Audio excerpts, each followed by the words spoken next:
జగన్మోహన్ రెడ్డినే నేను ఎలక్షన్స్ ముందే ప్రశ్నించినోడిని. నేను ఎవరైనా నా దాని మీద దాడి జరిగితే నేను ఎక్కువ పెడతా. ఇప్పుడు విజయవాడలో నేను పెడతాను. ఎవరిని ఆపని చెప్పి చూద్దాం. విజయవాడలో నాకు తెలిసిన ఒక ఫ్రాంచైజీ ఓనర్ తీసుకున్నాడు. నేను కూడా అందులో భాగంగా ఈరోజు విజయవాడలో పెడుతున్నా, కొత్త రాజధానిలో పెడుతున్నా. ఎవడు చాపుతాడు ఆపని చెప్పి చూద్దాం. నేను ఆడే ఉంటా. ఆ రోజు ఏ దాడి చేస్తారో చేయమని చెప్పు. నేను ఆడే ఉంటా. గుమ్మడికాయ నేనే కొడతా, నేనే వడ్డిస్తా, నేనే కూర వండుతా. ఎవరు దాడి చేస్తారో చేయమని చెప్పు. నేను ఆ రోజు కూడా ఆ ముందు రోజు ప్రెస్ మీట్ పెడతా.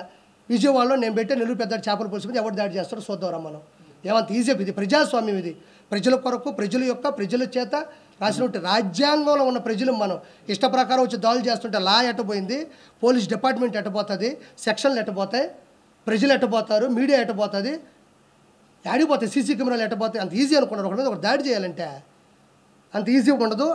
దేని మీద దాడి చేసినా అది నా మీద చేసినట్టే. అంత ఈజీగా నేను వదిలిపెట్టను.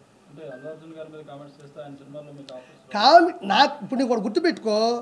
ఇప్పుడు ఒక మెస్సో పోయినావు, అన్నం తిన్నావు, ఏమమ్మ పచ్చడి లేదు అన్నాడు. ఆడంటే ఇంకా నా మెస్స రావద్దు అన్నాడు.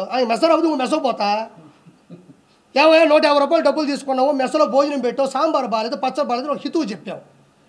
అంత మాత్రం నువ్వు నా మెస్సకు రావద్దు అన్నాడు. నీ మెస్సకు రాను, ఇంకో మెస్సో పెడతా, లేదా మా ఇంట్లో తింటా, లేదా నేను వండుకుంటా, లేదా పెరుగు పెట్టు, లేదా స్విగ్గీ జొమాటో పెట్టుకుంటా. అంత మాత్రం అల్లు అర్జున్ గారి సినిమాలో మాత్రమే చెయ్యాలని రాసి పెట్టుందా? మీరు అడిగారు. నేను ఆయన నిందించట్లే. క్వశ్చన్ దానికి నేను తప్పించుకోకూడదు. నేను తప్పించుకోవాల్సిన అవసరం లేదు కాబట్టి అది వదిలేసి ఇప్పుడు అది వద్దు నేను అలా. సినిమా ఇండస్ట్రీ చిత్తూరు నాగయ్య గారి టైంలో నుంచి చిరంజీవి గారి టైం వరకు వచ్చింది. కెమెరామ్యాన్లు విఎస్ఆర్ స్వామి గారి దగ్గర నుంచి, చోటా గారి దగ్గర నుంచి ఈ రోజు వరకు వచ్చింది. కమెడియన్లు 24 crafts, film chamber, producer council, junior artist సంఘం, ఏమన్నా కెమెరా సంఘం, కెమెరా ఆర్టిస్టులు, కెమెరామెన్, ఇవన్నీ పెద్ద పెద్ద క్రాఫ్ట్స్. అవి ఎవ్వరు ఏ దాన్ని అణిచివేయలేరు. నాకు ఆ రోజు జరిగి తప్పు అనిపించిందా నేను చెప్పా, ఈరోజు నిలబడ్డాను అంతే. నేను ఆ విషయం నేను వెనక్కి తగ్గను. ఇప్పుడు మీరు అడగకపోతే నేను చెప్పేవాడు కాదు. ఎప్పటికైనా కట్టుబడి ఉంటా. నీకు దమ్ము ఉంటే నేను బతుకున్నంతకాలం నువ్వు నన్ను రోజు ప్రశ్నిస్తూ ఉండు. నేను కట్టుబడి ఉంటా.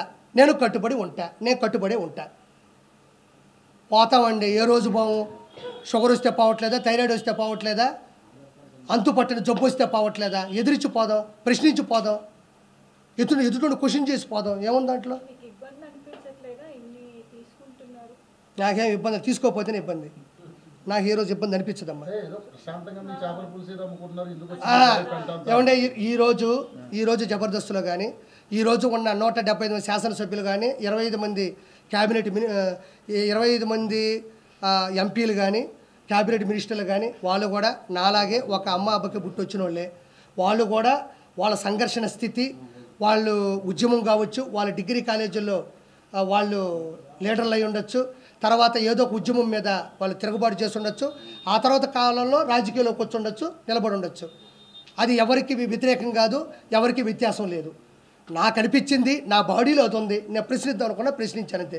ఒకసారి ముందుకెళ్ళిన తర్వాత క్షమాపణ చెప్పే పరిస్థితి ఏ రోజు నేను తెచ్చుకోను. క్షమాపణ చెప్పే విధంగా నేను తప్పు చేయను. నా జీవితంలో నేను ఎవరికి క్షమాపణ చెప్పను.